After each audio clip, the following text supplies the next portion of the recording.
I grew up around a lot of political storytelling, and of one form or another. And my grandfather was a big character, and he always loved to kind of tell the story of his growing up in Possum Hollow, Tennessee, and kind of the story of his life very dramatically rendered, which always had a lot of, I'm sure, exaggerations and colorful anecdotes that were remembered differently at different times. But I just remember him as being one of the most sort of colorful, compelling characters of my childhood, and very much always had a sort of political sensibility to him, and my grandmother as well, but she was not of the, well, neither one of them. They were of a generation that they weren't quite confessional generation. I mean, they didn't sort of sit and kind of give you a straight story of their life. It was kind of like a lot was withheld, and a lot was sort of presented in more of a story-like form. And when it came to sort of the campaign trail and the way that, in general, I think in American public life, everybody wants to know the personal story behind a candidate or behind a cause or an issue. And so, growing up in that, I found myself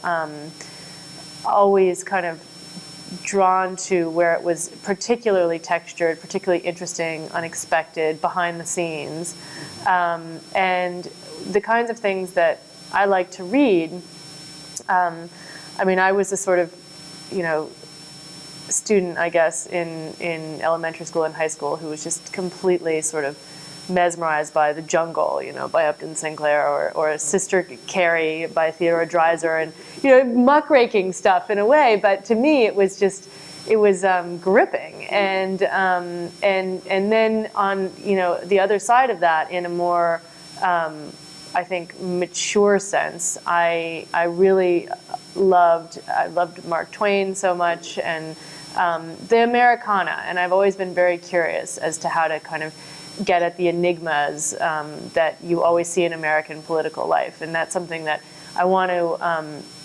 explore more as a writer. And the whole the culture war right now that has been so strangely whipped up and skewed to me in a way that is so unrecognizable to the kind of America that my grandfather represented and my grandmother. So I suppose that when I went to college, and I was very much drawn to American political history, and I did history and literature, so I've always loved to have to kind of explore that line between fiction and nonfiction, and to be able to see how literature influences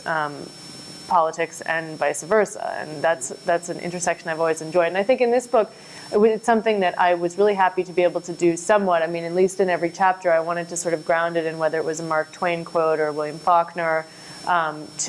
because to me that is what makes something so rich and inviting, is if there's an element of art to it.